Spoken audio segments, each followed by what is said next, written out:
Eu quero dar as boas-vindas a todas vocês que estão aqui participando da segunda live da Abracrim Mulher, que recebe o Observatório das Mulheridades, que, na verdade, esse observatório ele surge em razão de duas obras conjuntas que foram escritas por mais de 200 autores, mais mulheres do que homens, falando sobre os impactos da pandemia na vida das mulheres. E, em razão disso, da temática ter sido voltada para esse impacto na vida das mulheres, o nome das duas obras é Pandemia e Mulheres, volume 1 e volume 2. Então, eu dou boas-vindas a todas, especialmente às palestrantes, que também são autoras das obras, e nós iniciaremos, portanto, esse segundo bate-papo pela Abracrim Mulher, que é uma oportunidade que nós temos de levar também a parte da nossa voz sobre esses textos que foram feitos para as obras Pandemia e Mulheres. Hoje nós temos o recorte sobre violências, racismo e atividades legislativas, todos com enfoque direcionados para abordagens sobre pandemia e mulheres.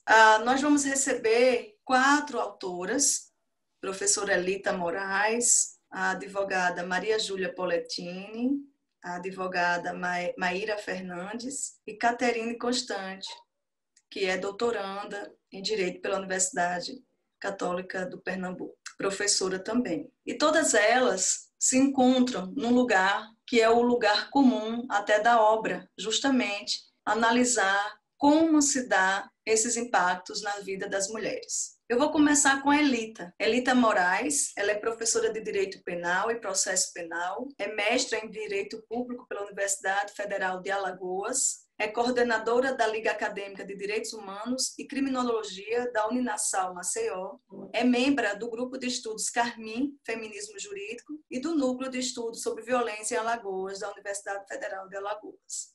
Ela escreveu um texto com Mariana Cândido dos Santos e Maiara Alessandra dos Santos Barros, intitulado Mulheres, Racismo e Pandemia, Perspectivas sobre Direitos Humanos em um Contexto de Crise. E nesse texto, elas apresentam dados alarmantes da violência contra a mulher no Brasil, especificamente referente ao estado de Alagoas, no período em que se instaurou a pandemia e também que deu início ao isolamento social. Elas valeram-se dos dados oficiais fornecidos pela Secretaria de Segurança Pública e também da nota técnica Violência Doméstica durante a pandemia, feita pelo Fórum de Segurança Pública, trazendo os apontamentos nacionais. Elas mostraram que a população negra é quem fica cada vez mais vulnerável e sem acesso aos direitos básicos de sobrevivência, e que somente com a crítica ao neoliberalismo e contributo no feminismo negro se pode ampliar a visão deste problema. Elita, seja muito bem-vinda. Seu texto é um texto que dialoga num quesito especial, que é a questão de racismo, e eu gostaria de te ouvir o porquê de, numa crise, a questão étnica ela ter assim tanta valorização, como assim, especialmente num país como o Brasil, com um passado escravocrata, onde a população majoritariamente é negra, como é que isso acontece e se dá especialmente na vida das mulheres negras, porque esses reflexos da pandemia são mais fortes com as mulheres negras. E aí você também pode falar como foi o processo da sua escrita, o que é que você quis, fique bem à vontade. Seja muito bem-vinda. Obrigada.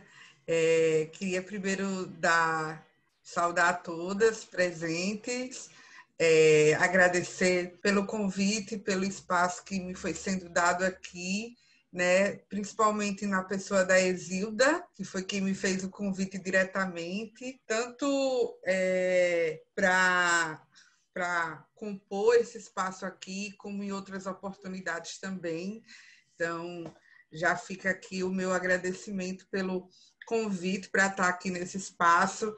Saudar também aqui as minhas companheiras que não puderam estar presentes aqui para assistir, mas que compuseram esse artigo comigo, que é a Mariana Cândido e a Maiara, duas amigas, parceiras, maravilhosas, intelectuais negras também aqui em Alagoas, né, que me ajudaram a compor esse artigo, né? Então, eu parti de um ponto de ponto de partida específico, né, que eu tenho colocado como centro da minha vida, tanto do ponto de vista profissional como do ponto de vista ativista, militante que eu sou, como também do contexto de se colocar. E esse é o principal referencial dentro do nosso artigo, né, daquilo que a gente compôs, é de colocar o racismo como centro da análise quando a gente está falando de violência contra a mulher. E, em específico, né, na situação, no contexto que a gente vive, de colocar o racismo como centro da análise da pandemia, né? Então, por que a gente escolheu, por exemplo, de forma mais ampla, mais geral, contextualizar o tema dos direitos humanos? Porque, veja bem, e esse é um fundamento importante para que a gente possa entender por que o racismo ele deve ser um ponto de partida ou centro da nossa análise quando a gente está falando de violência contra a mulher. Né? Ou quando a gente está falando de uma maneira muito mais ampla de direitos humanos e do contexto da crise, da pandemia que nós estamos vivendo. Primeiro, porque o conceito tradicional de direitos humanos, como nós conhecemos, ele nunca deu conta da realidade de homens e mulheres negras. E isso, para nós, ele deve ficar muito claro se a gente fizer o esforço, por exemplo, de pegar dados do PNAD, por exemplo, do IBGE, e olhar quem compõe majoritariamente essa população e quem são essas pessoas que estão localizadas nos lugares mais precarizados no nosso país. Quem são essas pessoas que ocupam os trabalhos mais precarizados? Quem são essas pessoas que, num contexto de pandemia, não pode se dar o luxo, por exemplo, de fazer um isolamento social por completo, ou que não podem parar de trabalhar, ou que não podem trabalhar home office, como a maioria de nós aqui tivemos esse privilégio, porque embora muitas vezes a gente pare para pensar de não achar que é um privilégio ficar em casa no contexto da pandemia, para um contexto de mulheres negras expostas à violência e expostas aos lugares mais subalternos na nossa realidade conjuntural, isso é um privilégio muito grande. Para mim, enquanto mulher negra, foi um privilégio poder exercer a minha docência dentro da minha casa, porque eu sei que a maioria das minhas irmãs não puderam fazer isso, não tiveram essa oportunidade. Né? Então, se a gente fizer o simples esforço de pegar dados como o que o IBGE divulga todos os anos, e tem além dos dados do PNAD em específico, a gente tem a síntese desses dados socioeconômicos no Brasil, que sai todos os anos, né? E que traz sempre essa realidade. E quem está inserido nesses locais de trabalho precarizado, de falta de acesso à educação, falta de acesso a saneamento básico, a uma casa, aquilo que é mais básico para qualquer ser humano, é a população negra. Em específico e principalmente, embora os homens negros não estejam afastados dessa condição, tá? Mas as mulheres negras compõem principalmente essa base dessa pirâmide social hoje. Então, veja bem, a gente fala de direitos humanos, principalmente no direito, e é isso que no nosso artigo a gente tenta desmistificar, a gente fala num contexto de universalidade, né? Principalmente pela influência que a gente teve do neoconstitucionalismo, depois do pós-Segunda Guerra Mundial. Então, a gente fala de universalidade de direitos humanos, da Declaração Universal de Direitos Humanos, mas aquela declaração e aquele contexto de direitos humanos que foi importante, né? E o movimento negro nunca negou isso, a gente tem aí a Sueli Carneiro como uma das intérpretes do feminismo negro aqui no Brasil, e ela tem artigos em que ela discute muito essa questão dessa linha histórica dos direitos humanos.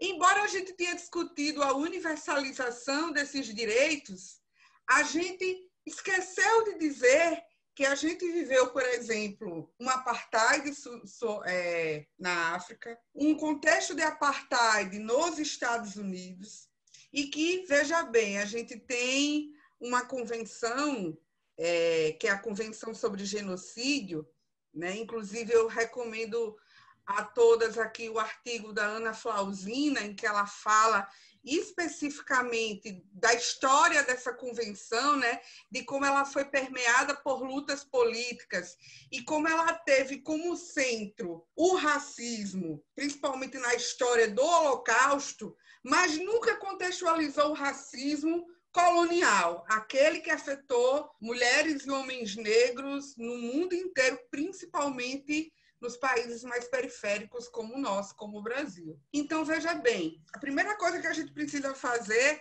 é desmistificar esse conceito de direitos humanos que a gente tem, né? Que eu até comento com as minhas amigas do movimento negro, né? Esse contexto que é uma fábula, né? E que nunca nos incluiu. E aí esse é o primeiro ponto, que já daria uma noite inteira de debate aqui para nós, né? Então, eu pego esse contexto de universalidade, bem entre aspas, e a gente aí tem vários intelectuais negros que já colocaram isso abaixo, como o Silvio Almeida, quando ele vai falar do tema do racismo estrutural, a própria Sueli Carneiro, Lélia Gonzalez, né?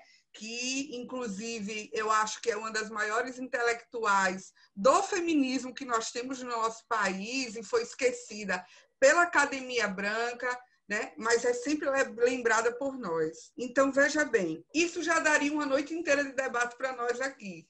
Desmistificar essa fábula de direitos humanos que, principalmente, a gente ouve e conta nas universidades, nos cursos de direito. E quando a gente pega o debate de gênero, quando a gente pega o contexto da pandemia, né, a gente vai observar com muito mais dureza, com muito mais pé no chão, como as desigualdades brasileiras elas são absolutamente profundas e como elas são racializadas. Eu acho que a pandemia deixou isso muito, mas muito evidente, né?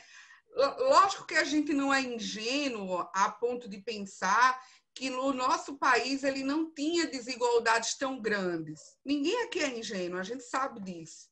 Mas eu acho que a pandemia, né, ela mostrou de uma forma muito dura, de uma forma muito crua, como mulheres e homens negros estão expostos não só à violência, né, porque isso já é cotidiano, como mulheres negras estão expostas à violência de gênero, mas como elas estão expostas à violência institucional. Por exemplo, né, quando a pandemia começou, nos primeiros meses, se eu não me engano, até abril, meados de abril, o nosso governo ele se recusou, né? E isso foi um posicionamento governamental que foi disputado, né, por profissionais de saúde competentes e dedicados ao próprio movimento negro, e aqui eu destaco até a Coalizão Negra por Direitos, que fez carta, fez uma pressão institucional muito grande. A gente ficou até meados de abril sem identificar nos dados epidemiológicos a cor e a raça das pessoas que estavam morrendo, né? Veja bem, aqui a gente já poderia identificar, né, como a cegueira, não só de gênero, mas a cegueira racial, ela é entranhada no nosso Estado, né? E aí a gente poderia começar a falar aqui de racismo institucional. Mas veja bem, se diante desse fato, de até meados de abril, a gente não ter dados sobre a raça das pessoas que mais morriam nesse país, e aqui a gente já pega um exemplo muito claro, muito evidente de racismo institucional, certo? A gente ganha muito mais falando que, na verdade, a gente está diante de um racismo que é estrutural, porque, veja bem, e esse é um diferencial, o racismo estrutural, como o Silvio de Almeida vai pontuar, ele é necessariamente um processo histórico e político. Veja bem, eu falei aqui para vocês de processos de apartheid de racismo, como foi a situação da África, como foi a situação da maior democracia do mundo, como é chamada, que é os Estados Unidos, que passou por um apartheid profundo e que não superou. Olha o que está acontecendo, né? Se a gente dá uma olhada agora nas mortes de negros e negras pela polícia, nos atos que estão acontecendo, né? Supremacistas brancos se armando para ir para a rua, para literalmente matar pessoas negras. Então, a gente vê um contexto, tá, de que nós estamos diante não só de um racismo que é institucionalizado, mas ele é histórico, ele é político e ele faz parte de um processo.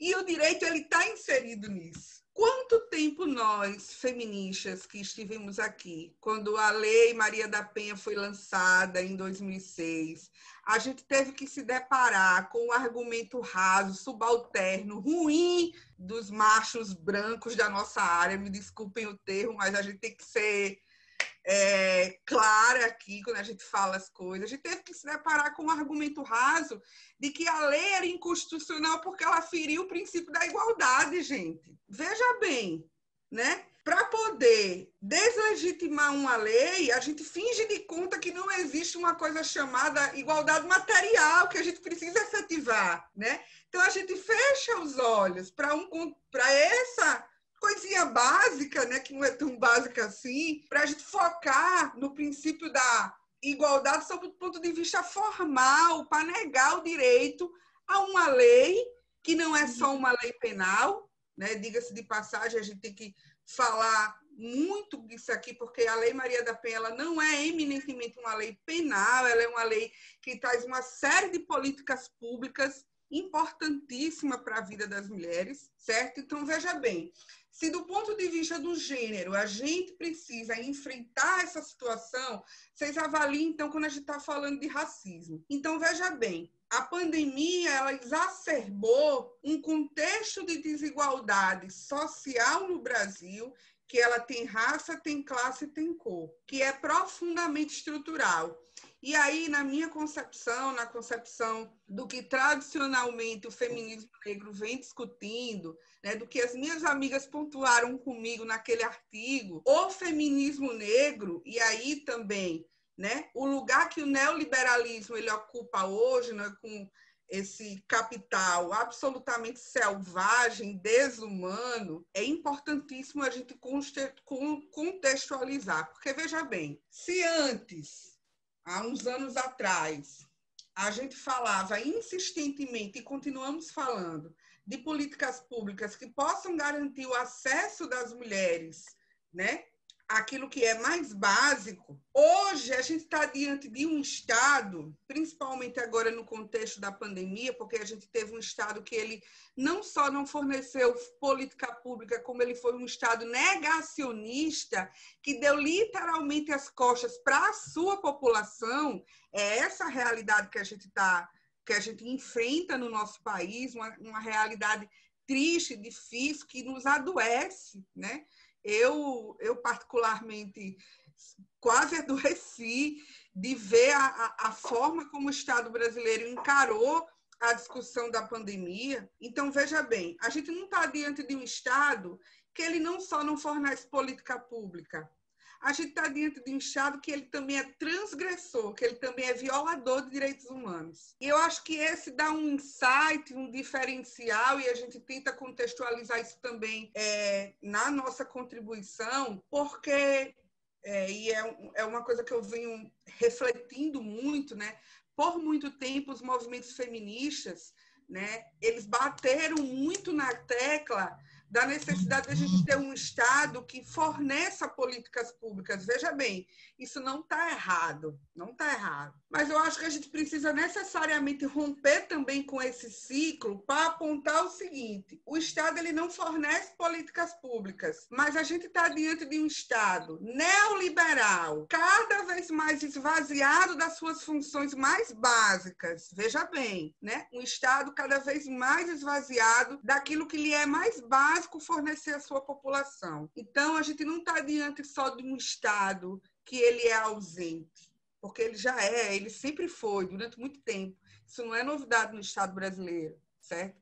Mas a gente está num Estado, eu acredito, que a gente está num Estado cada vez mais duro e cada vez mais violador de direitos humanos. E eu acho que esse dá um diferencial para nós, para que a gente entenda por que essa população negra, particularmente a mulher negra, ela é tão atingida por essa pandemia, por esse contexto, né? Então, veja bem, a gente está enfrentando a seguinte situação, e tudo ao mesmo tempo. Uma pandemia mundial que afeta principalmente os mais pobres, embora no início se tenha falado, né?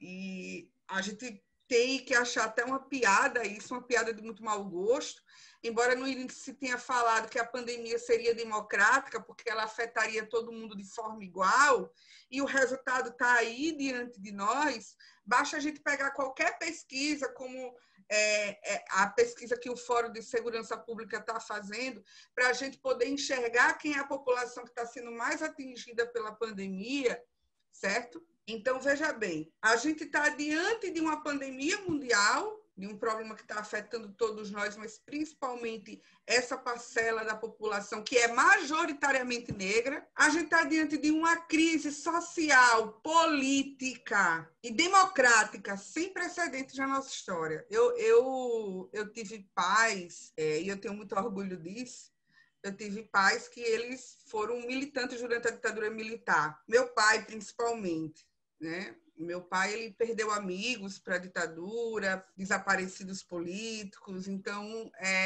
eu faço muita reflexão, né? Já que eu tenho essa joia, porque para mim é uma joia, né? Alguém que possa me oferecer uma experiência como essa. E o meu pai, ele veio refletir comigo essa semana de que nunca, nem num contexto tão duro quanto da ditadura, ele se sentiu da forma como está se sentindo agora, com tudo o que está acontecendo, com essa institucionalização e essa fragilidade da nossa democracia. Agora, veja bem, e eu acho que esse é um pano de fundo importante também para a gente compreender. A nossa democracia ela nunca foi plena para a população negra brasileira. Nunca. Ela nunca foi plena, certo? A gente vem batendo nessa tecla, o movimento negro vem batendo nessa tecla há anos. A Lélia Gonzalez, em um dos textos, um dos melhores textos que eu já li na minha vida, que é o texto Por um Feminismo Afro-Latino-Americano, ela vai contextualizar como os movimentos feministas receberam as mulheres negras. E o que eu gosto das pontuações que a Lélia Gonzalez vai fazer, e a Angela Davis também faz isso com muita precisão histórica, é que as mulheres negras elas sempre tiveram que se situar em dois frontes. Convencer os seus camaradas no movimento negro de que era necessário combater o machismo e convencer o movimento feminista de que as mulheres não eram todas iguais, de que o feminismo não é uma teoria homogênea e que nós somos diversas e diferentes. E isso custou muito para nós, certo? Isso é muito importante mesmo que se diga, viu? Isso é muito importante. E aqui é uma luta dupla, é uma Sim. luta sem trégua, porque você está de um lado, que é uma luta muito importante, e está de outro, que é uma outra luta muito importante. Sim, né? Então as intelectuais negras, as feministas negras se pontuaram isso. E aqui já para eu partir também para ir encerrando, né, porque eu acredito que o meu tempo já deva estar se encerrando, a gente parte da teoria da interseccionalidade, daquilo que as feministas negras contribuíram, porque para nós o contexto da pandemia ele não dá para ser olhado sem olhar para o racismo, sem compreender como o mito da democracia racial brasileira, né? Esse mito de que nós não somos um país racista, de que está tudo bem porque nós somos um país que somos uma grande mistura de raças, né? Esse é o mito, é isso que o mito da democracia racial fez no nosso país, e aí a gente tem um contexto diferenciado, né? Quando a gente compara, por exemplo, com o que acontece nos Estados Unidos. E aí eu encerro justamente trazendo essa reflexão de que se a gente não olha para a realidade da mulher na pandemia, na violência, né? No seu local de trabalho, seja ela qual for, se a gente não olha para ela no seu contexto de gênero, raça e classe, né? Procurando entender esses fatores de forma dialética e como o feminismo, se ele for tratado de forma homogênea e o próprio contexto dos direitos humanos, ele não vai dar conta da realidade brasileira. É diante disso que a gente está, diante desse desafio que as mulheres negras vêm ao longo de muitos anos dando conta e dando conta muito bem, né? E eu acho que é isso que deve principalmente prevalecer nas nossas discussões quando a gente está falando de pandemia e de direitos humanos. E eu Elita, encerro aqui. Elita, eu quero muito te agradecer, tanto pelo texto, que é um texto que é extremamente valioso. A gente faz questão de fazer a divulgação muito desse texto. Eu vivo fazendo essa ponte desse texto alcançar, desse texto ser lido por mais pessoas. Se chama Mulheres, Racismo e Pandemia, Perspectivas sobre Direitos Humanos em um Contexto de Crise. É um texto excelente, quanto também como você nos premiou aqui agora com essa sua fala super potente. Lhe agradeço extremamente por esse momento e eu sei que a gente vai ter outros momentos. Obrigada a você. Viu?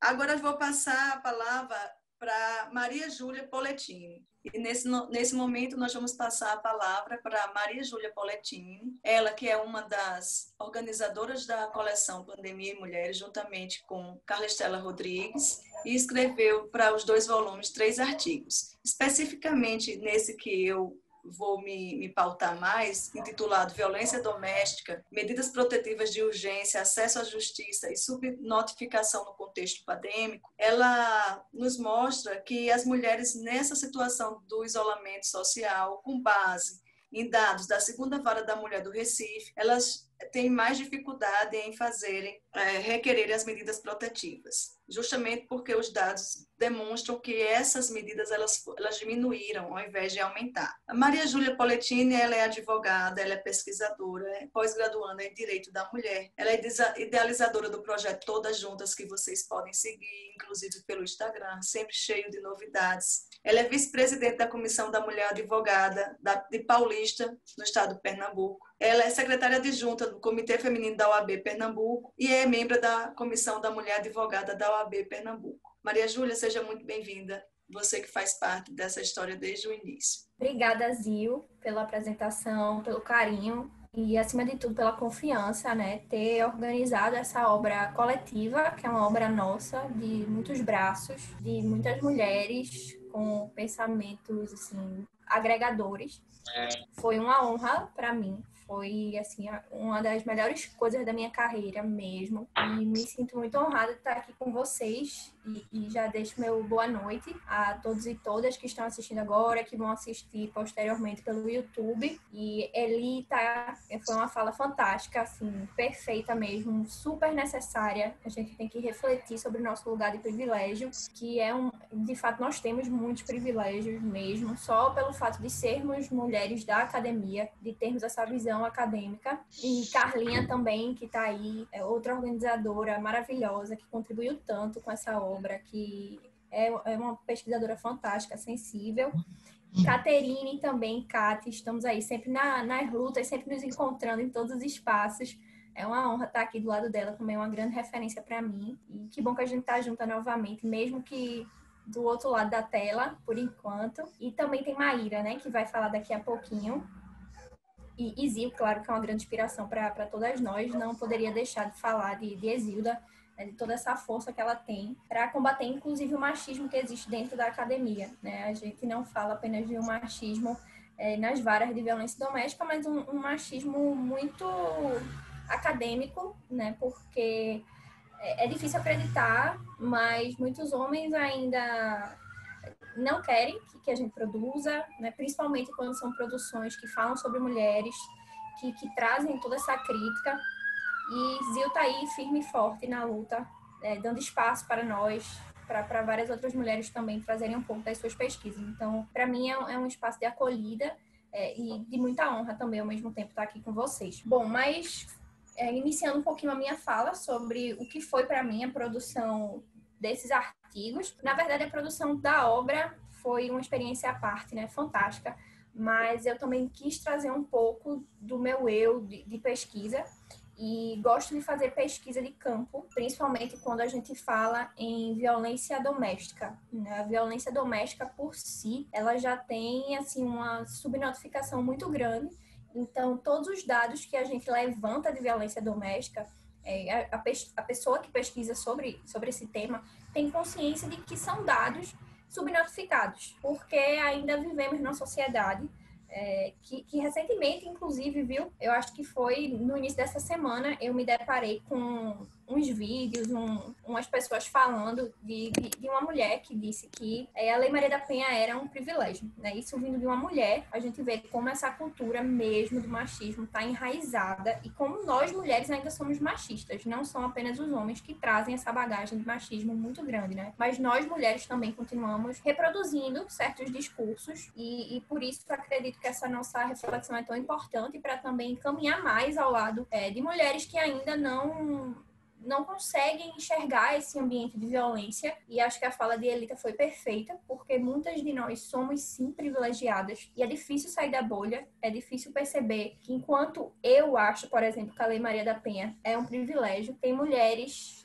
sofrendo muito lá fora, seja a violência doméstica em seus diferentes graus, seja uma tentativa de feminicídio ou um feminicídio consumado. Mas, enfim, tem mulheres que acreditam de fato que a Lei Maria da Penha é um privilégio e defendem toda essa questão de mas a Lei Maria da Penha é uma lei inconstitucional. Isso aí é um discurso que a gente vem tentando combater desde 2006. E aí, enfim, só depois, acredito que de 6 anos, que a gente, o nosso Supremo Tribunal, ele afirmou não, que a Lei Maria da Penha não era inconstitucional e afastou isso, mas no imaginário popular e nessa nossa cultura patriarcal, muitas pessoas continuam fazendo piadas sobre essa Lei João da Penha. E eu costumo dizer que quem trabalha, né, quem acolhe mulheres em situação de violência, principalmente a violência de gênero, né, que é uma violência tão dura, tão cruel, você vê na prática, né? Então, eu falo sempre com mulheres através do projeto Todas Juntas, que a Isilda estava falando, e toda semana, pelo menos, eu atendo 3, 4, 5 mulheres de lugares diversos, de estados diversos, mas sempre com uma história muito parecida, né? Apesar de que a gente tem que respeitar as particularidades de cada mulher. Temos que ter sempre um recorte interseccional, e essa primeira fala realmente foi fantástica nisso. Mas são mulheres que, se você parar para pensar, elas trazem uma história muito parecida, né? Uma história de abusos, de ciclos de violência, seja com o parceiro atual ou com outros parceiros que ela teve, de relacionamentos abusivos, e pouco ainda se fala sobre relacionamentos abusivos. E quem trabalha com violência doméstica, né, acha um absurdo, né, você cogitar que essa lei não tem a importância que ela trouxe. É um problema de direitos humanos das mulheres, com a questão do Brasil deixar de se omitir quanto aos casos de violência doméstica que ocorrem há muito tempo. Nós temos aí essa nossa estrutura de estupros sistemáticos com os povos originários. Nós temos a questão das mulheres negras que vieram até aqui, aliás, foram sequestradas para a nossa terra. E nós, na verdade, nascemos e crescemos, nos desenvolvemos com essa mentalidade de que o homem ele tem mais força do que a mulher, uma força simbólica, né? Essa questão que a gente fala do poder, desse poder que nunca é equilibrado, é sempre um poder acima para o homem e abaixo para a mulher. E nós ainda temos essa construção colonial, né, de que a mulher ela tem que ficar em casa. E um dado assim que me chamou muita atenção durante esse período de pandemia foi justamente as produções acadêmicas, né, das mulheres que tiveram uma queda. as mulheres estavam aí igualando as produções acadêmicas com os homens, e aí veio a pandemia e as produções dos homens subiram e das mulheres desceram. Inclusive, às vezes, a gente até vê alguma tirinha, alguma sátira, alguma coisa dizendo de como é a pandemia para a mulher, como é a pandemia para o homem, né? Enquanto a mulher, ela tem essa cultura que a gente traz de ter que estar em casa, cuidando dos filhos e fazendo as tarefas domésticas no geral, né? Que são os trabalhos não remunerados, fora os trabalhos remunerados quando ela tem, e o homem continua achando que isso não é obrigação dele e que o papel dele é outro. E aí a gente não tem como falar de igualdade de gênero. A gente vive num país que mata mulheres e que, mais ainda, é um país muito perigoso também para as mulheres trans. Ou seja, é um país que não consegue debater gênero. É um país que, inclusive, as pessoas que estão aplicando a Lei Maria da Penha, magistrados e magistradas, sequer têm formação em gênero. E falo isso com muita tranquilidade, porque já fiz uma pesquisa de abordagem nacional com o Grupo Asa Branca, né? Foi uma pesquisa que realmente mudou a minha perspectiva sobre violência doméstica, e a partir dessa pesquisa, dessa grande pesquisa, a gente conseguiu constatar, nós, né, pesquisadores e pesquisadoras, que eu não sei agora exatamente, mas acredito que só 4 entre magistrados e magistradas que foram entrevistados tinham algum tipo de formação em gênero, algum tipo. E aí são pessoas que estão aplicando uma lei que fala sobre gênero, que fala o que é ser mulher, que fala de uma violência aí secular, sistêmica, e que sequer entendem isso, né? Então, até hoje eu tenho a fala de um magistrado quando ele diz assim, tá na pesquisa, inclusive entrou na pesquisa, tá no relatório lá depois para quem quiser ver, né? E tá no site, inclusive, do CNJ. E a gente pergunta o seguinte, olha, como é a aplicação da Lei Maria da Penha para as mulheres trans e travestis? E ele diz assim, que a Lei Maria da Penha é para mulheres, E aí ele diz mais ou menos o seguinte, né? Mulheres, lógico que num contexto extremamente transfóbico e homofóbico, que ele quis apresentar na fala dele, desconsiderando as várias formas de mulheres, né? De se reconhecer como mulher. E ele disse assim, se uma pessoa chegar aqui e se apresentar como uma samambaia, para eu acreditar que essa pessoa é uma samambaia? Então também foi uma das falas que me impactou muito, de saber que aquela pessoa está aplicando a Lei Maria da Penha, que é um juiz de uma vara especializada que tem esse tipo de discurso. E, assim, foi surreal algumas falas. Para quem quiser depois ver, essa pesquisa é uma pesquisa que realmente virou referência, que é entre práticas retributivas e restaurativas da Lei Maria da Penha e os avanços e desafios do Poder Judiciário. E, enfim, por conta dessa pesquisa e de outras, eu gosto de fazer essa análise de campo, porque a gente acaba entendendo mais como a Lei Maria da Penha vem sendo aplicada, quem é que está ali na aplicação da lei, como é que funciona a equipe multidisciplinar, porque não basta a gente ter uma lei de proteção às mulheres se essa lei ela não cumpre o seu papel. E eu tento sempre ver como a legislação vem sendo, de fato, utilizada dentro das varas e também em delegacias especializadas. E aí, em relação a esse artigo que Zil estava falando, eu busquei trazer um pouco de um acesso que eu tive, na verdade, foi uma boa oportunidade de acessar os dados das medidas protetivas da 2ª Vara de Violência Doméstica contra a mulher daqui do Recife, e é uma vara que eu já fiz pesquisa, meu TCC foi lá também, então eu tenho uma certa facilidade de conseguir os dados lá, e aí eu acabei fazendo uma pesquisa quantitativa, né, com esses dados, e uma pesquisa qualitativa, porque eu fiz entrevistas semi-estruturadas com a equipe multidisciplinar e também com a juíza da vara. E eu vou mostrar aqui, aliás, vou falar para vocês rapidinho. Eu trouxe uma tabela nesse artigo com o número, né, o quantitativo de pedidos de medida protetiva de urgência em 2019, entre janeiro e julho de 2019 e entre janeiro e julho de 2020. Então, só para vocês terem uma ideia, janeiro de 2019 foram 131 pedidos. Janeiro de 2020, 141. Então, estava um número mais ou menos igual. Fevereiro de 2019, 103 pedidos. Fevereiro de 2020, 100. Mais uma vez, estava mais ou menos equilibrado, quase a mesma coisa. Março de 2019, 95. Março de 2020, 96. Quase a mesma coisa. Mas aí, quando chegou abril, e a gente sabe que, pelo menos aqui no estado de Pernambuco, o lockdown ele foi muito rápido, essa questão do combate à pandemia em relação a alguns outros estados. E aí eu acredito que no finalzinho de março a gente já estava bem mais rígido em relação às políticas públicas de contenção ao vírus. E só em abril, para vocês terem ideia, abril de 2019 foram 115 pedidos. E abril de 2020, ou seja, a pandemia já tinha praticamente assim, colocado todo mundo dentro de casa, a gente estava realmente num nível de isolamento grande. E esse número que foi em 2019 115, em 2020 passou para 67. E foi uma queda muito grande, que até a juíza, depois, conversando comigo, ficou querendo entender o que tinha acontecido, porque ela pensou, assim, que, por outro lado, as mulheres que agora podiam fazer a denúncia por telefone, seria mais fácil, inclusive, do que ir até a vara, né? Então, algumas pessoas realmente pensaram isso, que teriam uma certa facilidade por conta dos aplicativos, né? Então, toda essa questão, não, tem um aplicativo agora, vai ser mais fácil. Mas, enfim, vamos continuar. Em maio de 2019, 101 pedidos. Maio de 2020, 61. Junho de 2019, 53. Junho de 2020, 48. E aí a coisa já foi se estabilizando. E a gente percebeu, por exemplo, que julho de 2019, 122. Julho de 2020, 117. Nos períodos, né, dá pra gente ver aqui, vocês não estão vendo a tabela como eu tô vendo, mas abril e maio teve que realmente foram os meses que o isolamento estava mais forte, mais rígido. As pessoas realmente não estavam indo trabalhar, estava todo mundo em casa, teve a questão do lockdown. Teve, assim, praticamente metade, né? A quantidade de pedidos foi reduzida pela metade. Mas aí, quando depois algumas pessoas já foram liberadas para trabalhar, já teve abertura do comércio, alguma coisa assim, e aí a gente tem uma mudança em junho que já vai se igualando. E quando chega julho, né, que praticamente, enfim, já teve a liberação de várias atividades, volta novamente.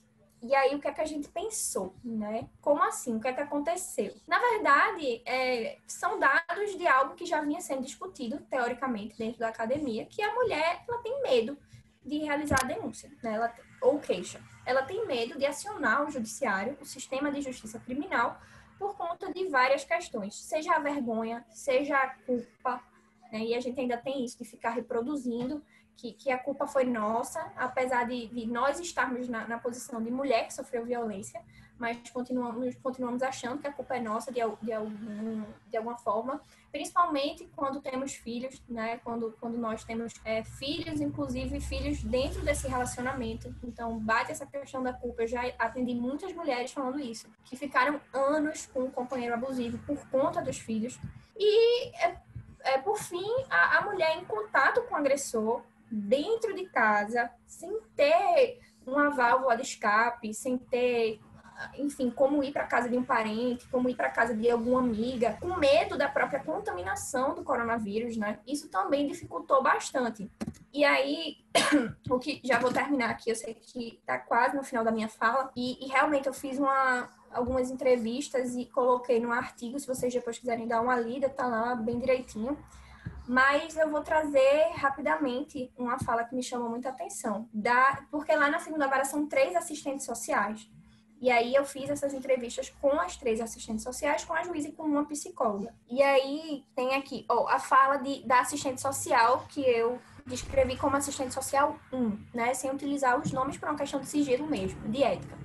Ela diz assim, medo da vitimização secundária, vergonha, medo de contágio, proximidade do agressor. E aí ela colocou em reticências. E essa questão da vitimização secundária, ela pesa muito, né, nos casos que envolvem violência doméstica, porque o Estado ele realmente continua praticando várias violações contra aquela mulher. É um Estado que não sabe acolher. E a gente acha assim, que isso pode ser muito abstrato, né, que é a academia reproduzindo esse discurso de revitimização. Mas eu vou falar para vocês o seguinte, né, um caso que assim, me deixou muito triste no atendimento, um dos casos que eu atendi no projeto Todas Juntas, de uma mulher bem nova, assim, acho que tinha uns 26 anos, e desde o início da pandemia que ela tinha sofrido vários abusos, várias violências por parte de um ex-namorado, e realmente ela estava com medo de denunciar. Primeiro, medo de sair de casa, toda essa situação, estava mais perto dos parentes, e não queria ter que dar satisfação a ninguém sobre o fato dela ter ido na delegacia, então assim, ela ficava me perguntando se alguém ia até a casa dela para trazer algum papel para ela assinar, e se as pessoas iam saber do que se tratava. Então assim, realmente ela tinha medo da exposição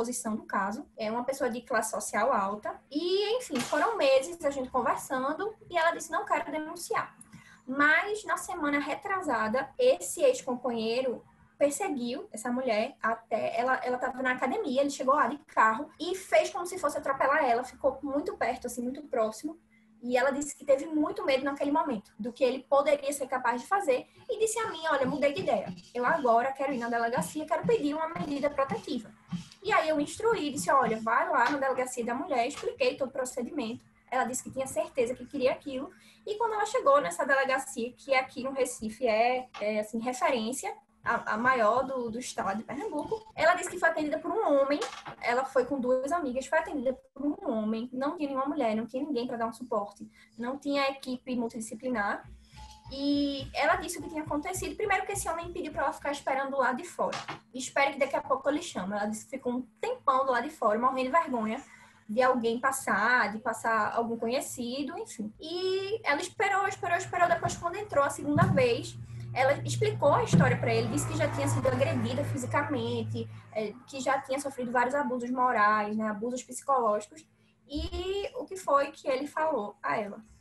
Disse assim, olha, isso que você está me relatando não é caso de pedir medida protetiva, não. Isso aí é uma besteira. Não tem como a gente pedir nada para você com esse seu relato. E assim, ela tinha levado provas, ela tinha levado 2 testemunhas. Então, assim, ela estava muito encorpada de provas, enfim, de vestígios mesmo de tudo que tinha acontecido. E ela se sentiu muito humilhada. Depois falou comigo, mandou mensagem, explicou a situação. E, enfim, infelizmente isso continua acontecendo. Ela só conseguiu ser atendida porque ela foi num centro de referência aqui e a advogada do centro de referência disse que isso era normal, assim, não normal, né? A gente não pode normalizar, mas que é comum, na verdade, e que várias outras mulheres já tinham passado por isso dentro da mesma delegacia. Essa que é referência, essa grande delegacia que é referência. E disse que ia com ela lá para que tivesse alguma credibilidade, né, o atendimento, que o atendimento tivesse algum tipo de credibilidade, porque ela estaria do lado de uma advogada do centro de referência, enfim. E só por conta disso ela conseguiu tanto a medida protetiva como realizar a denúncia da lesão corporal e da ameaça que ela tinha sofrido. E aí dá pra gente ver realmente esses entraves e como a pandemia, ela mostra também que nós continuamos, que na verdade nós precisamos estudar muito sobre as nossas formas de atuação, sobre como essa lei vem sendo aplicada, quem é que está ali do outro lado aplicando, seja o magistrado ou a magistrada, seja a equipe multidisciplinar ou uma pessoa na própria delegacia que faz aquele primeiro acolhimento de uma mulher que eu acho que foram 4 meses para ela resolver denunciar. Quando ela chega, ela é posta para fora, depois quando ela volta, a pessoa escuta a narrativa dela e diz, isso é uma besteira, não tem o que a gente fazer aqui, é numa delegacia especializada. E ainda assim tem pessoas que dizem que a gente não precisa da Lei Maria da Penha. Imagine se a gente não tivesse a Lei Maria da Penha. Seria muito mais complicado. É uma lei que vem trazer muitas formas de atuação, essa frente ampla de atuação, não apenas criminal, mas é uma lei que a gente precisa entender como funciona, como vem sendo aplicada, porque as mulheres têm medo do sistema de justiça criminal. E aí, para não me alongar muito, eu finalizo o artigo com uma crítica, né, criminológica de o que muda com a pandemia. Será que a gente vai continuar pensando da mesma forma? A gente não pode. A gente tem que ver como essa rede de apoio tá atuando. Por que essa mulher se sente revitimizada? Por que ela se sente fora do processo e não dentro? Porque é para ela se sentir acolhida, mas ela se sente uma testemunha e muitas vezes nem isso. Não se sente nada.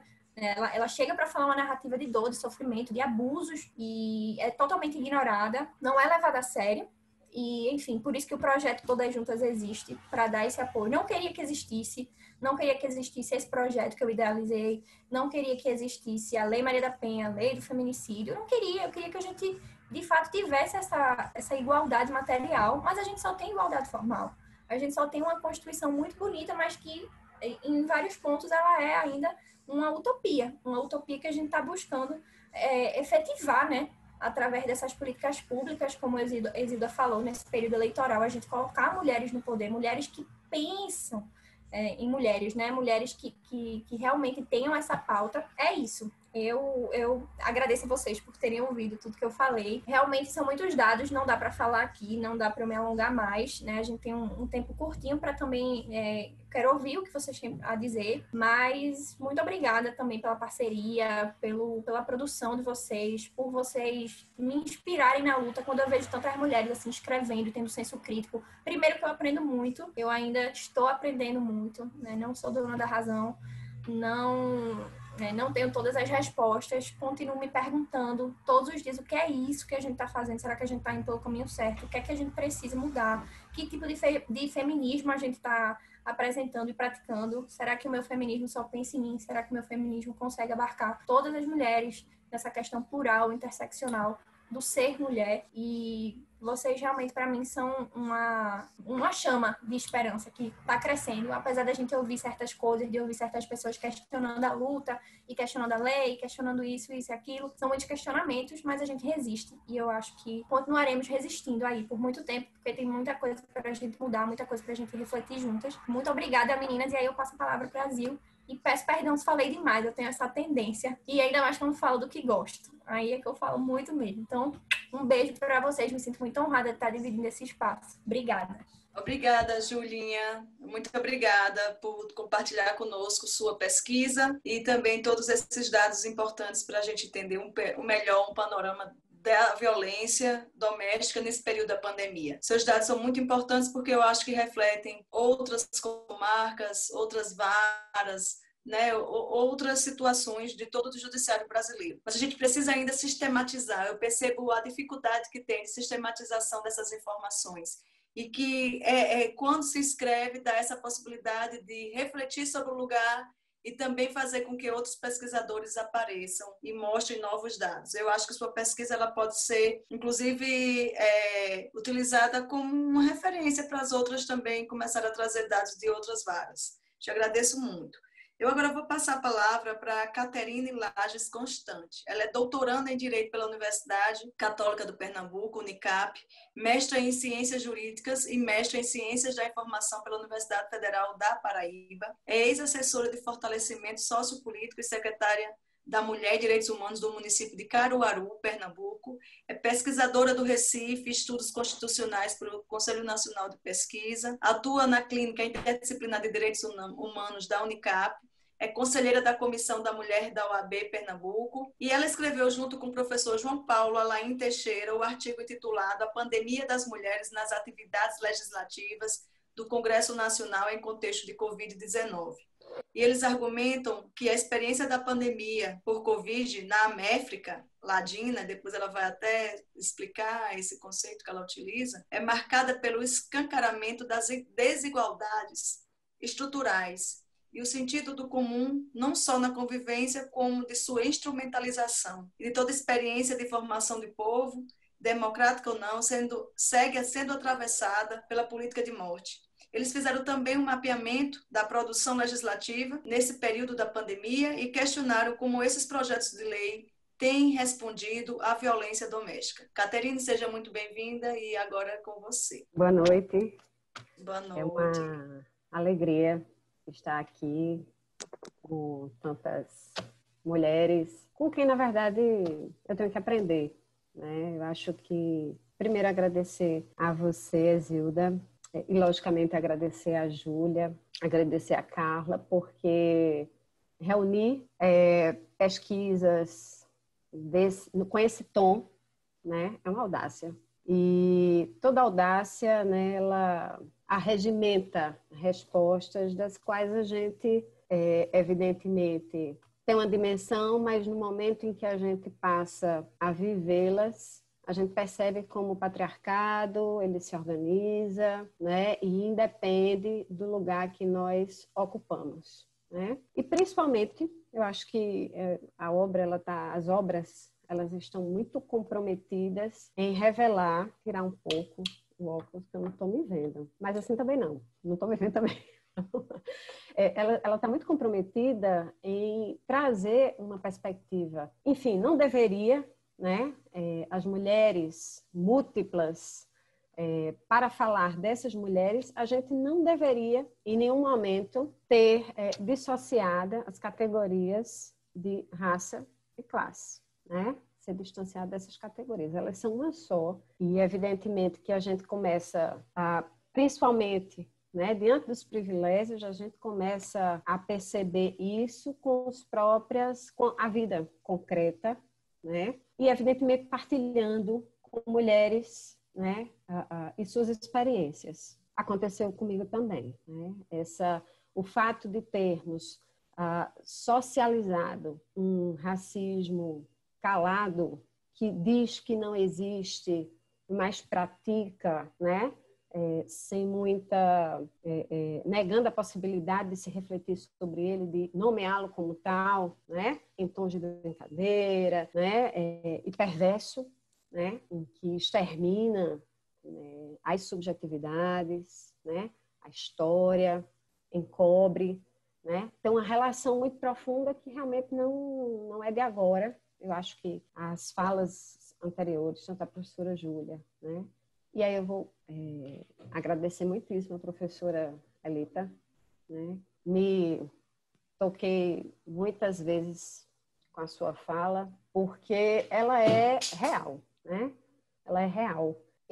Toda a ideia que nós possamos ter sobre igualdade, né, ou mesmo sobre direito, ela é uma perspectiva eurocêntrica, imperialista, branca, cis, heteronormativa, né, e que muitas vezes a gente vai falar ou se encanta pelo direito, né, ou vem falar sobre, não compreendendo que esse também é um instrumento de opressão para as mulheres, sobremaneira para as mulheres negras. Eu acho que essa semana saiu aqui uma fala da ONU, né, em que toma o caso de Mirtes e de Miguel, acontecido aqui em Recife, da cidade de onde eu falo, e que eu trago um pouco no texto, menciono, de como escancara, né, o racismo estrutural e sistemático, e que a pandemia, né, é uma situação, como uma pandemia dessa proporção, reverbera, né, que todas essas estruturas que a gente pensa, ou que caminhamos, né, ou quem foi que caminhou em termos legislativos, como é que ele se apresenta, como é que ele escancara todas essas desigualdades tão devedoras, né? E que quem tem pago realmente um preço muito alto são as mulheres negras, maiorias como chefes de família, né? Maiorias como mães solo, embora essa tenha sido uma categoria gourmetizada mais recentemente, vamos dizer assim, por essa também se tornar uma situação mais constante na vida das mulheres brancas. Então, embora a própria história, né, da colonialidade demonstre que o país é fundado, né, com o estupro das mulheres indígenas, das mulheres negras, né, objetificadas e serem relegadas como o outro do outro, e termos, na verdade, intelectuais latino-americanas, caribenhas, né, intelectuais brasileiras negras, né? Embora toda a construção mesma, né, do direito decolonial muitas vezes tenha vindo pelas mãos de pessoas brancas, nós temos a narrativa dessas mulheres já publicadas, historicizadas, né, e que o bonde está aumentando e está chegando mais, né? Nós temos uma produção intelectual de mulheres negras muito pujante, né? Precisamos lê-las, né? Precisamos compreender, né? Desconstruir, decolonizar as nossas subjetividades e o próprio entendimento sobre racionalidade, né? Que ela está totalmente permeada por essa ideia iluminista, né? Do que é a própria razão, do que é o próprio fazer do Estado, né? E que, embora já tenha sido denunciada por algumas mulheres, como Carole Pátina, né? Que vem falar no contrato sexual. Quando nasce a modernidade, evidentemente que ela estava falando de um outro ponto de vista, não do brasileiro, mas de como se constrói, né? Ela faz uma crítica muito severa aos contratualistas, né? De quando, por eles esconderem essa cláusula, que eu posso chamar aqui de cláusula leonina, mas assim, outro aspecto do contrato social, que é o do contrato sexual. E que ali ficariam consolidadas, né? Permitidas, muito bom, esse mesmo, maravilhoso esse livro.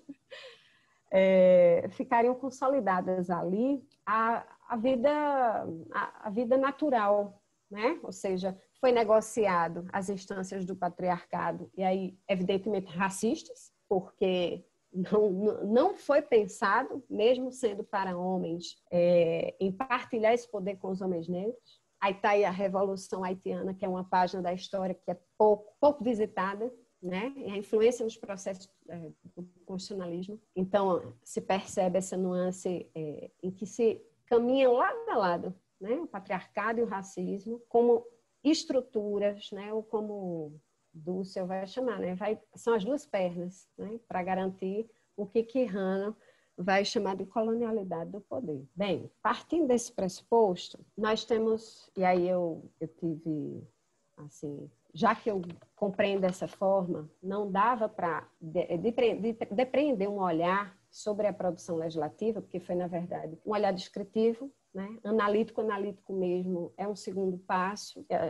O desejo, né, nosso, meio do professor João Paulo, é entender, bem, a gente está vendo, né, de que a gente vem falando de construção e da lapidação da democracia, nesse contexto de pandemia, onde há uma ausência, né, do impossível, vamos dizer assim, desarticula, de certo modo, um fazer de ir para as ruas, né, dos corpos em assembleia, né, que são esses movimentos de rua, essas reivindicações, como é então que nós vamos, como é que estão sendo produzidas, né, para lidar com medidas tão urgentes e em que medida, né, há um diálogo entre os movimentos sociais e essas produções legislativas, tendo em vista que essa estrutura de poder ela é feita para que não haja participação popular, né? Para que, inclusive, muito opressiva para as mulheres. A gente tem uma longa discussão aqui, já em alguns países da América Latina, sobre violência política contra a mulher na arena, ou seja, é uma ofensiva à presença das mulheres, né? Isso vem justificar o porquê de termos, até agora, 15% do Congresso Nacional composto por mulheres, mas apenas 2%, por exemplo, para mulheres negras, é a presença apenas de uma mulher indígena. Então, esse é um retrato, e quero dizer que é preciso saudar, né, a Frente Parlamentar Feminista Antirracista do Congresso Nacional, porque das legislações, não, pelo menos assim, dos projetos de lei, né, que foram interpostos, assim, realmente, quem deu a linha para que se observasse a condição das mulheres negras, né, que são maioria da população, que na verdade é que faz com que esse país ande, são as mulheres que continuam invisibilizadas, né? Não foram encontrados, por exemplo, uma legislação, a gente sabe, todas que estão aqui sabem bem o que tem sido a luta contra o extermínio, né, dos povos originários, dos povos quilombolas tradicionais, e não existe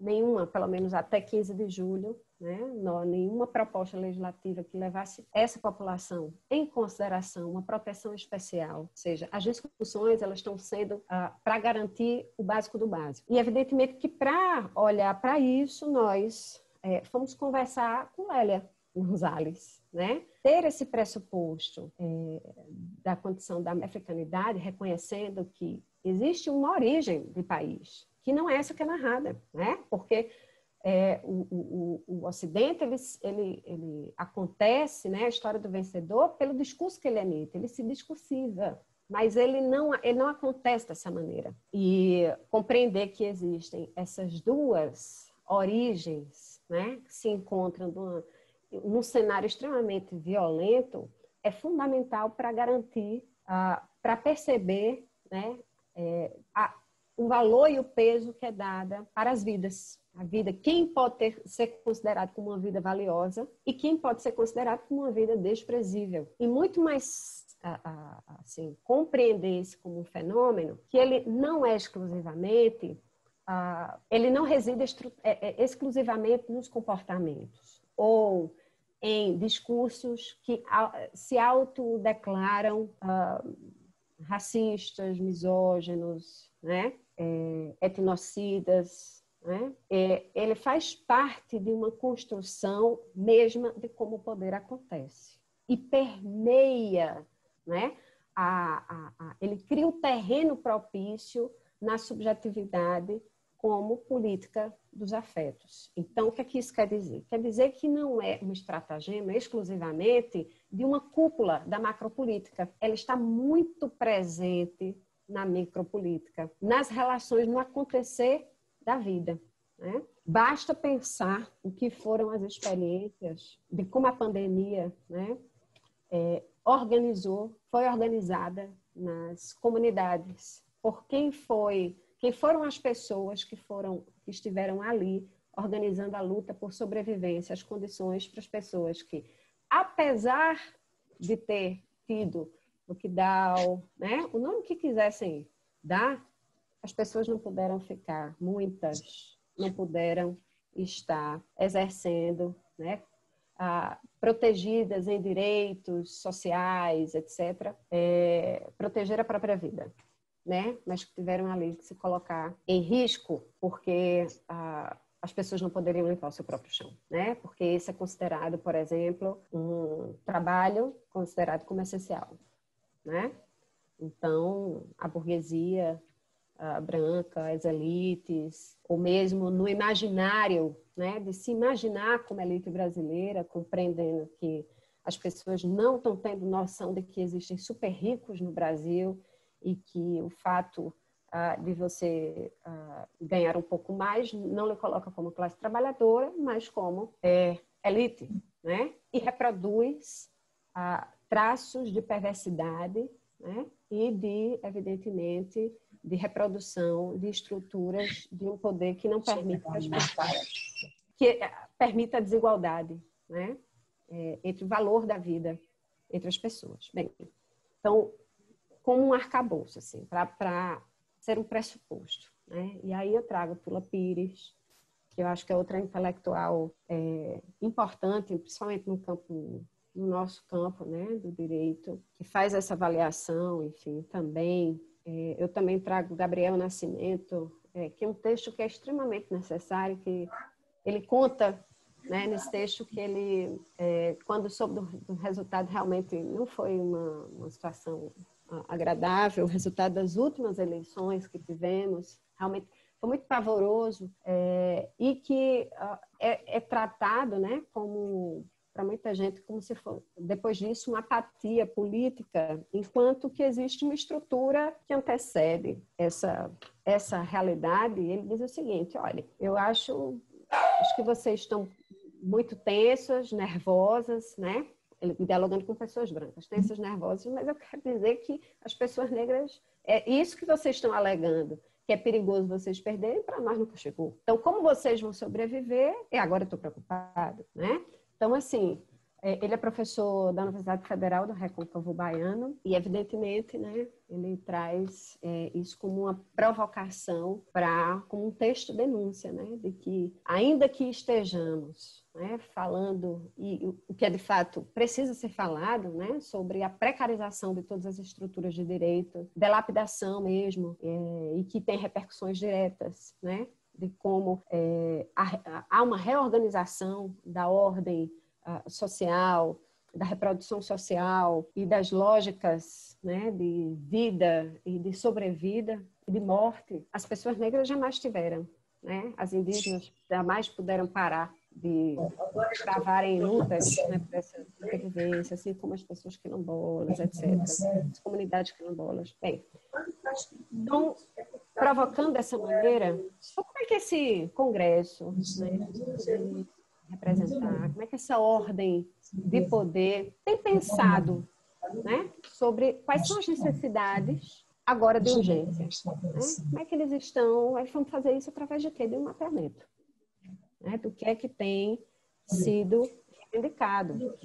Boa parte, quando a gente fiz a pesquisa pelo site do Congresso, pelo site do Senado, pelo site da Câmara de Deputados, para cruzar, né? E é importante mencionar o valor, né, de pesquisas autônomas que estão sendo feitas, né, por organismos que têm a leitura, né, de gênero antirracista. Nós temos a Gênero e Número, nós temos o desenvolvimento de um bot, diante de um robô, para acompanhamento direto pela revista As Minas, que são protagonizadas, inclusive, por um jornalismo feminista e antirracista, né? Então, estão ali acompanhando a produção legislativa, então também utilizei como um parâmetro, né, para balizar o que a gente estava, os dados que a gente estava encontrando, né, e que eu tive um resultado de busca quando você coloca,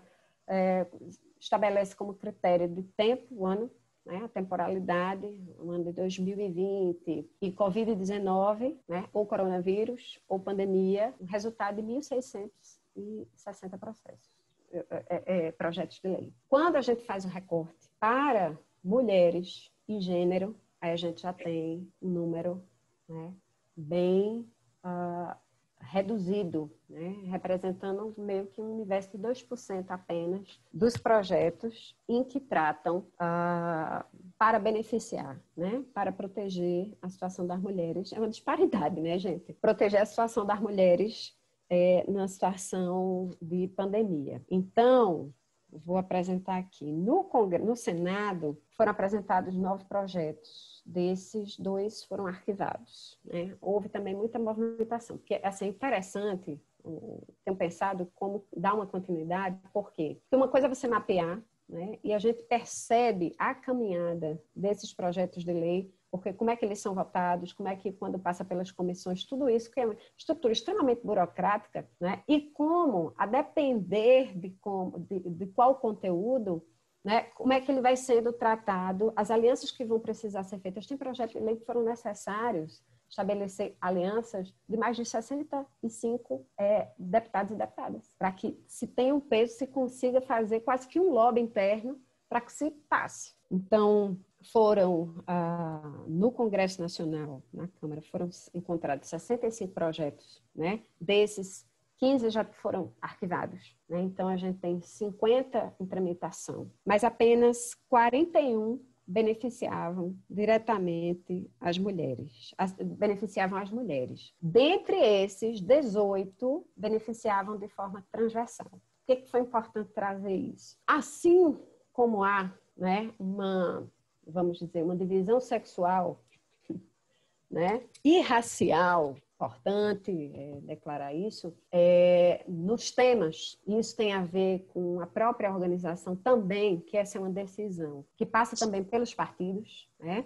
das comissões que essas pessoas vão ocupando, né, que seus quadros políticos vão ocupando, embora haja uma ampla discussão, acaba que, por exemplo, nas comissões que envolvem discussão da economia, são majoritariamente ocupadas por homens, né? Existe, enfim, uma estratégia, eu indico aqui também um documentário chamado Sementes, que eu acho que é muito importante, né, para o que nós vamos viver dentro em breve, a gente está fortalecendo mesmo em todas as condições a candidatura de mulheres negras para ocuparem esse poder. Esse poder precisa, as mortes, né, e as condições de vida, elas passam, né, por esse aparato de sistemas de justiça, por sistemas de governo, de Estado, mas, sobretudo, por uma caneta, né? Então, essas mulheres que, de fato, precisam estar lá, ocupando esses lugares, como dívida histórica, né?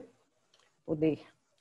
Bem, então, a maioria dos projetos, quando tem a discussão sobre a economia e saúde, são majoritariamente protagonizados por homens. E eu trago aqui uma discussão que é feita, e aí a gente tem, viu, gente? Tá aí, ano passado, houve a Marcha das Margaridas, a 6ª Marcha das Margaridas, e foi entregue uma plataforma política. Eu não estou falando de um documento, né, um importante documento como foi infelizmente, no Brasil, nós só tivemos uma marcha nacional de mulheres negras, e evidentemente que é um processo histórico. E perceba, né? Se desde o ano 2000, apenas do ano 2000, aconteceu a primeira marcha das Margaridas, enfim, que intersecciona, né, uma grande encruzilhada, não é a marcha de trabalhadoras rurais da América Latina, só se conseguiram fazer 6, construir não tem sido fácil, é exemplar a organização, né, das marchas municipais, estaduais, né, que deram condição para que se acontecesse a Marcha das Mulheres Negras. Bem, se elaboram uma discussão muito profunda, muitas vezes desprezadas, né, por instituições que elaboram pelo executivo, etc., e pelo legislativo, se ignora a produção intelectual, epistemológica, né, e legislativa que esses documentos fornecem, né, são documentos legítimos, e foi entregue uma plataforma política ano passado, né, foi entregue a todos os parlamentares e, evidentemente,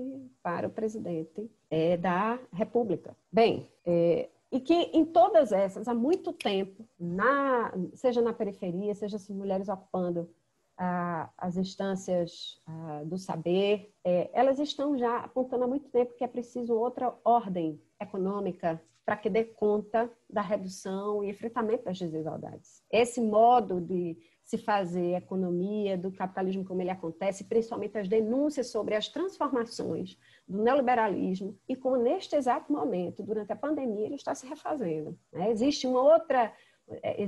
uma discussão antiga, um acúmulo já sobre isso, né? Não é uma coisa nova, porque agora é pandemia, mas a economia feminista está aí, já existe, né? De muitas perspectivas, seja da mulher negra, seja da mulher trabalhadora rural, enfim, existe um acúmulo sobre isso. No entanto, são esses homens que estão protagonizando, né? E acho que é importante ressaltar aqui, gente, tem algum tempo ainda ou não? Pouco? Não, já encerrou, já pode continuar para concluir. Tá, então, só para chamar a atenção de que temas como a prioridade para receber o auxílio emergencial para as mães solos, entender essa dinâmica justamente para se refletir, que se reflete, por exemplo, na queda do pedido para pensões alimentícias, e se reflete justamente pela falta de estrutura, a ausência do Estado, né, completa diante da situação de pandemia, para que se conseguisse que os serviços que fossem prestados para auxiliar essas mulheres na retirada ou em situação de violência fossem considerados como serviços essenciais para que se não se ausentassem, ou mesmo discussões como os impactos na infância e na juventude, como pandemia, inclusive se refletindo no número de casos de casamentos precoces, casamentos infantis e casamentos infanto-juvenil, né? E como isso vai se reverberar durante 10 anos na vida das crianças e dos adolescentes no mundo, né? E aqui no Brasil também, para que se garantisse, inclusive, que houvesse um mapeamento, que se levasse em consideração recorte de raça, para identificação da mortandade, né? Por Covid-19, enfim. E, evidentemente, que se pesou muito essa questão econômica, e aí eu queria trazer muito uma discussão que, enfim, vem já com um acúmulo, que é com Lúcia Cavaleiro.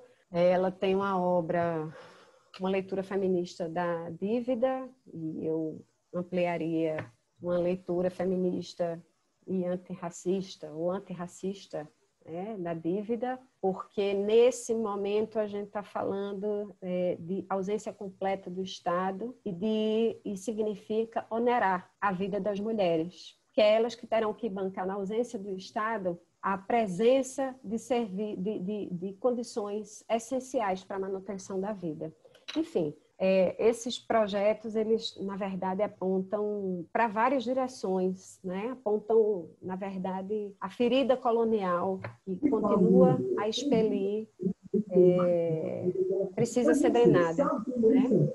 Bem, abrir para a discussão. Obrigada e desculpem ultrapassar o tempo. Mas, enfim, eu quero agradecer a Caterine pela discussão que ela trouxe, por todas as informações. É muito potente a fala dela, tem essa abordagem social, tem uma abordagem que se verifica com toda a historicização não só do Brasil, mas também da América Latina. E a gente isso praticamente que nós estamos fazendo hoje aqui é dar oportunidade para que as autoras elas falem também sobre o seu processo de escrita. E nós vamos concluir com Maíra Fernandes. é a quarta autora convidada para esse segundo encontro do Observatório das Mulheridades, recebido pela Abracrim Mulher. E Maíra Fernandes é advogada criminalista, mestra em Direito e especialista em Direitos Humanos pela Universidade Federal do Rio de Janeiro. É diretora da Abracrim Mulher, da Associação Brasileira de Advogados Criminalistas e vice-presidenta da entidade no Rio de Janeiro. É também coordenadora do Instituto Brasileiro de Ciências Criminais no Rio de Janeiro, ex-presidenta do Conselho Penitenciário do Estado do Rio de Janeiro e uma das fundadoras do Movimento da Mulher Advogada. Ela, juntamente com Érica Tomaca, escreveram um artigo, O Aumento do Número de Casos de Violência Doméstica, Efeito Deletério da Quarentena. E nesse artigo elas falam sobre o projeto de lei número 1444 de 2020, que prevê uma alteração na Lei Maria da Penha para determinar que durante a emergência de saúde pública decorrente da pandemia do coronavírus, o Estado, o Distrito Federal, a União e os municípios assegurem recursos extraordinários emergenciais para garantir o funcionamento das casas-abrigo e também dos centros de atendimento integral e multidisciplinares para mulheres. E nesse artigo, elas conclamam para que seja aprovado com a maior brevidade possível em razão da calamidade que a situação requer. Maíra, eu quero te agradecer pela escrita, agradecer pela parceria no nosso projeto e também por hoje nos brindar com a sua fala. Fique à vontade, fale sobre o seu artigo ou sobre outras situações que você queira a partir desse tema que é a pandemia e a mulheres. Seja muito bem-vinda. Obrigada, Zilda. Prazer enorme estar com vocês aqui, não só as mulheres da diretoria da Abracrim Mulher, mas todas as autoras do livro, dessa importantíssima obra. Parabéns pela agilidade com que vocês organizaram a obra. Às vezes a gente escreve artigo e demora meses para sair um livro, né? Esse meses de organização, vocês foram super rápidas, um timing perfeito, né? Para trazer um tema tão importante no auge do furacão dessa pandemia, dessa lamentável pandemia que trouxe um aumento, né? Não só do número de mortes, que é uma tristeza absoluta, né? Um número absurdo de mortes no nosso país e no mundo, mas também do aumento de violência doméstica, não só aqui no Brasil. Então, eu gostaria de várias falas, especialmente sobre a questão da violência contra a mulher também na pandemia. Então, eu queria trazer um pouco, uma coisa que nós trabalhamos no nosso artigo, eu e Érica, que foi realmente essa carência dos espaços para onde a mulher possa ir no contexto de violência, porque ela consegue passar pela etapa mais difícil, que é a de fazer a denúncia. E aí, para onde ela vai? No momento da pandemia, então, mais difícil ainda, porque as pessoas estão, né, todas em casa, então fica ainda mais difícil ela ter um primeiro local de acolhimento, por exemplo, na casa de uma amiga, porque provavelmente essa amiga está com toda a sua família e uma estrutura. Pode ter filhos pequenos, pode ter pais idosos, né? Muitas famílias se uniram nesse momento de pandemia para cuidar dos seus. Então, fica mais difícil ainda inserir uma outra pessoa, né, naquele contexto. Então, é muito difícil a mulher ter para onde ir depois que ela faz o registro de ocorrência. Isso em quase todos os estados. As casas, abrigos, carências absolutas de estrutura, né, e de acolhimento para essa mulher. Infelizmente, esses projetos de lei também não foram muito à frente. Uma das ideias, por exemplo, de um projeto de lei em São Paulo e que também tentou ser feito no Rio de Janeiro, foi que no momento de pandemia os hotéis que estavam vazios, agora, né, já reabriram, mas durante muitos meses os hotéis ficaram fechados. Então, que os hotéis pudessem ser locais de acolhimento dessas mulheres, porque, né, havia vários hotéis fechados e, infelizmente, isso não vingou em vários estados. O Rio de Janeiro, por exemplo, não conseguiu concretizar uma lei nesse sentido e realmente as mulheres passaram por muita dificuldade de achar um lugar para ir. Um outro tema que eu gostaria de trazer, assim, muito rapidamente, porque realmente nós nos alongamos, né, já há bastante tempo nesse debate, é a questão da violência patrimonial contra a mulher, que é o tema de um artigo incrível da Isabela Borges hoje, que entrou aqui, está nos ouvindo, minha amiga querida. Vou mandar para vocês o link daqui a pouco. Sugiro, recomendo a leitura, porque pouco se fala disso e, infelizmente, é uma realidade muito grande. Assim, a violência contra a mulher ela pode se dar de várias formas. A que nós mais falamos é a violência física, mas existe a violência psicológica, a violência emocional e a violência patrimonial. O dano que pode causar as palavras agressivas e ditas repetidas vezes de diminuição daquela mulher, de xingamento, de que você não pode, você isso, assim, xingando de todas as formas, né? Você não é capaz, você não faz nada direito, né? Você é horrível, você é uma vagabunda, elas causam um gravíssimo dano psicológico que muitas vezes dura por toda a vida em meninas e mulheres, porque na maior parte das vezes o homem que é agressor com a sua esposa também o é com a sua filha, né? Então a gente precisa estudar muito essa questão da violência psicológica em mulheres e meninas. E a violência patrimonial, então, de duas formas.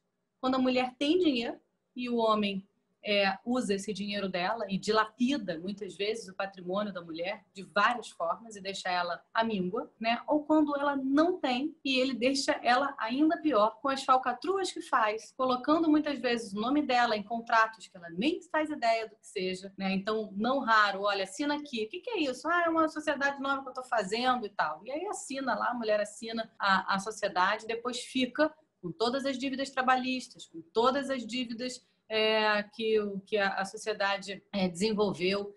E muitas vezes, assim, várias vezes eu tive contato com mulheres que falam assim, eu não sabia, eu não prestava atenção, eu não sabia o que eu estava assinando. Mas todo dia tinha um papel novo para assinar, né? Todo dia tinha uma ordem disso, uma ordem daquilo, uma abertura de conta. E aí, quando ela vai ver, ela tem uma série de dívidas no nome dela e, às vezes, até uma série de crimes praticados, né, por ela e que ela começa a responder criminalmente e o sujeito é o primeiro a assumir nesse momento, né? A Isabela trabalha muito essa questão da violência patrimonial estudando o artigo 181 do Código Penal, que fala da escusa absolutória, porque o nosso Código Penal de 1940, ele traz a impossibilidade dos crimes entre cônjuges e descendentes, né? É preciso saber por que em 1940 aquilo foi previsto, né, como essa escusa absolutória, essa impossibilidade, essa isenção de pena, né, para os crimes cometidos entre cônjuges. Certamente não foi para proteger a mulher,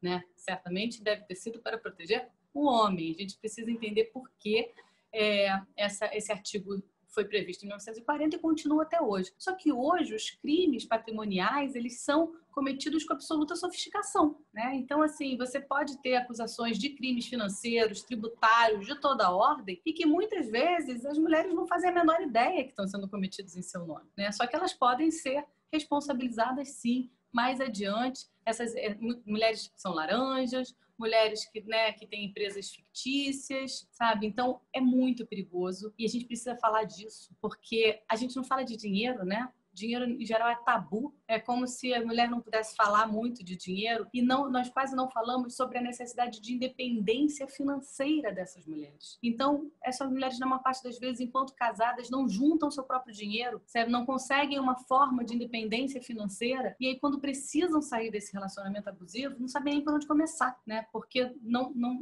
muitas vezes foram até obrigadas por seus maridos a pararem de trabalhar, a largarem seus empregos quando tinham, e muitas vezes elas não sabem sequer por onde começar. E elas não têm dinheiro próprio sequer para custear uma defesa quando necessário, nesse tipo de ação criminal que eu acabei de mencionar, ou na dela própria, se ela quiser procurar uma advogada para cuidar do seu próprio processo de violência doméstica.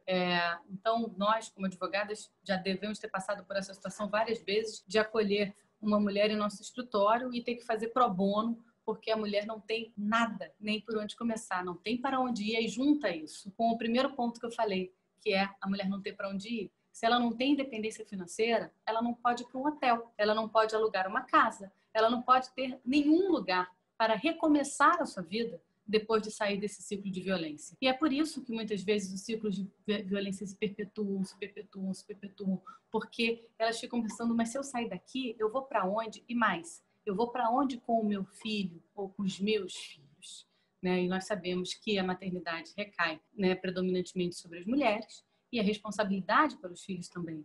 Então, não raro, elas ficam nesse ciclo de violência por não ter essa independência financeira, por não saber como garantir a sobrevivência dos seus filhos fora desse casamento. Então, eu trago a necessidade de nós falarmos sobre isso, né? De nós falarmos sobre dinheiro, de nós começarmos a empoderar essas mulheres a ter independência financeira, sabe? A ter a sua própria vida, seu próprio negócio. Pode ser, se ela não quiser, não tem problema nenhum a mulher não querer trabalhar.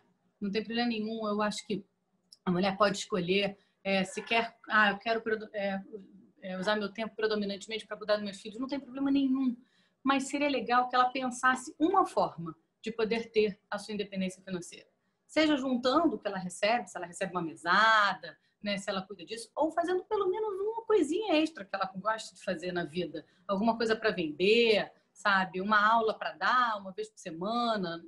Enfim, o que ela gostar de fazer para juntar um dinheirinho que só ela saiba, que só ela tenha e que ela possa guardar se um dia ela precisar. O problema é que, na maior parte das vezes, as mulheres acham que não vão precisar nunca. E elas só pensam nisso quando elas estão na pior situação da vida delas. Então, trago essa provocação de que é importante a gente falar da violência patrimonial e que é importante a gente falar sobre o empoderamento das mulheres de todas as formas, para aumentar a autoestima delas, para aumentar a confiança e que, ao mesmo tempo que a gente fale dessa violência física, a gente também fale sobre a violência psicológica, a violência emocional, a violência que faz com que ela não consiga sair desse ciclo jamais. Então, muito obrigada pela atenção de vocês. Eu acho que o avançar da hora não me permite fazer uma fala de 20 minutos, mas eu acho que é muito importante nós fazermos encontros como esses e parabenizo toda a organização, especialmente a diretoria nacional da Abracrim, por reunir essas mulheres incríveis num encontro como esse e num livro tão importante nesse momento. Maíra, muito obrigada. Você terminou com chave de ouro o nosso encontro de hoje. Eu só faria uma consideração a respeito da questão da violência patrimonial, quando ela também se refere na própria vara civil. Tem uma advogada civilista e feminista de Salvador, chamada Mariana Regis, que ela também escreveu um artigo, já tem um tempo, foi publicado naquele portal Geledes, né? Que ela trata justamente de algumas situações que também demonstram violência patrimonial. E uma dessas questões que a gente, às vezes, não percebe claramente é o próprio valor que se paga para uma pensão alimentícia quando eles querem fingir que a renda é lá embaixo, o valor que eles podem contribuir é muito menor. Quando eles criam empresa no nome de novos sócios, até das novas esposas, outra sociedade, esconde patrimônio para que fique pagando valores irrisórios que sequer eles não permitem o pagamento das pensões alimentícias. Então, eu acho essencial, de fato, as mulheres falarem sobre dinheiro, até porque ao longo de toda a história da humanidade, a gente percebe que só quem tinha dinheiro eram os homens. Então, é uma novidade a gente querer nosso dinheiro e também perceber que dentro da relação, relação afetiva, você pode estar tendo prejuízo financeiro. E quando a gente fala isso com algumas mulheres que vivem praticamente, vamos dizer, um casamento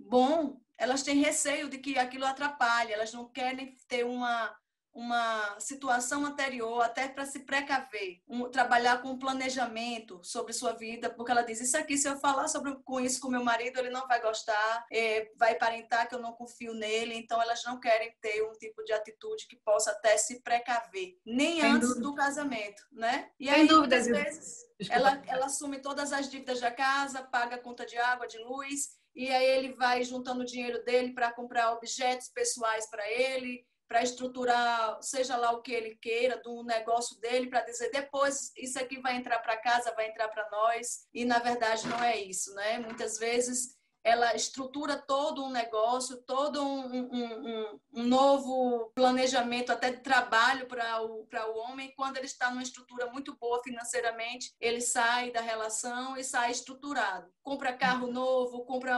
objetos valiosos para ele, compra computadores de última geração. Na verdade, a gente pensa que violência patrimonial é a destruição, mas esse acúmulo que ele faz para ele se proteger e ela ficar paupérrima na relação ou se monetarizar também é violência doméstica, e eu percebo isso claramente nas pensões alimentícias na vara civil. Como alguém já falou aí, a Lei Maria da Penha, ela não é só penal, ela entra no campo civil, ela é híbrida, ela tem também essa proteção lá nas varas de família, coisa que muitas vezes ninguém nem percebe, que essas pensões irrisórias também são violência doméstica. Quer ver uma coisa que eu só para complementar, Zilda, assim, digamos uma mulher que seja muito rica e que vá casar com uma pessoa. Vocês acham que ela consegue ter uma liberdade plena de sugerir, por exemplo, que seja uma separação total de bens? Duvido. É muito difícil. É muito difícil, né? Então, assim, na maior parte das vezes, a forma mais segura de casamento. Pode ser também, mesmo que ela não seja muito rica, se ela sabe que o cônjuge, o marido, tem uma profissão de muito risco de perda de patrimônio, e isso pode acontecer, né, por vários motivos, ela também seria mais seguro para ela ter uma separação total de bens para protegê-la. Então, assim, muitas vezes, realmente, é o marido que se enrola pelos mais variados motivos, faz as dívidas, as ações judiciais, né, que estão envolvidas e que colocam o patrimônio da família todo em risco. E ela, na maior parte das vezes, não sabe. O mais cruel é realmente a mulher saber no momento que a coisa está feita, sabe? Olha, assim, nós somos réus numa ação penal. Assim, nós somos réus numa ação trabalhista. Assim, nós? Como assim nós? Né? Ela não faz a menor ideia de que aquilo estava acontecendo e ela estava absolutamente exposta, justamente porque não se fala sobre isso. Porque é como se ela perguntasse, como você falou, ele não vai gostar. Né, quando essa coisa tinha que ser mais clara, né? Então, assim, por isso que eu acho que a gente tem que tirar esse tabu da coisa de falar sobre dinheiro, né? Assim, a gente tem que falar sobre dinheiro como fala sobre várias outras coisas. Pois é, eu concordo totalmente. E a gente, de fato, tem que tirar esse romantismo das relações e perceber que a realidade é muito mais dura. Vai comprar feira, vai comprar feijão, macarrão, vai pagar conta, e quem é que vai fazer esses pagamentos enquanto um talvez acresça patrimônio e outro diminua? A gente pode perceber essa questão do casamento, os homens recebiam o dote para casar, eles acumularam capital, eles são os mais ricos do mundo, a gente não tem nome de mulher entre as mais ricas, eles são eles que controlam, inclusive, a política com dinheiro. Então, até as mulheres que saem hoje candidatas, elas provavelmente têm pouco dinheiro até para patrocinar uma candidatura, porque sabemos que os poderes políticos eles envolvem dinheiro e por trás do dinheiro a gente geralmente tem homem. Então o homem gosta muito de dinheiro. Quando se fala, a mulher casou com interesse, é muito difícil acontecer isso. Isso é o caso raro. Quem casa por interesse, na maioria das vezes, de fato, são os homens. Isso é uma coisa que a gente tem que observar até nas escolhas, porque, de fato, eles se preocupam com o patrimônio deles. E eu acho que a gente aqui acaba trabalhando com uma coisa importante, que é a relação afetiva. A gente tem que se preocupar com isso. As mulheres têm que se preocupar com isso. Pois, Maíra, muito obrigada. Vamos encerrar. A gente já passou da hora mesmo. Eu agradeço muito a todas as participantes e até, assim, tem a questão do sorteio. Eu tenho 2 livros. Um é o Covid-19, Direito Brasileiro, Mudanças e Impacto. A minha forma de sorteio, o que eu tinha estipulado aqui, né, eu não tinha contado ainda para ninguém, mas seria da entrada na sala, do ingresso. A primeira que entrou foi Nalva, então, e a última que entrou foi Carla, e aí a obra seria para ela, Carla Shostak, né? Eu precisaria dos endereços, depois de Nalva, que já saiu, e de Carla, para que eu pudesse encaminhar pelos correios esse outro livro, Águas de Mim, que é um livro de poesia, tá certo? Então foram esses os critérios que eu tinha adotado. A primeira a entrar e a última as pessoas que são, sem ser do nosso grupo, sem ser as palestrantes, né? As que entraram para assistir. Então, eu peço a Carla para ela entrar em contato comigo e mandar a mensagem. Agradeço a todas, agradeço a Isabel, a Carla, a Maíra, a Elita, a Caterine, a Carla Estela, a Isabela, a Isabel, a todas que estiveram aqui conosco, Nalva, a Thaís Matara Sade, a toda a Abracrim Nacional e a Abracrim Mulher, pela oportunidade e até a próxima.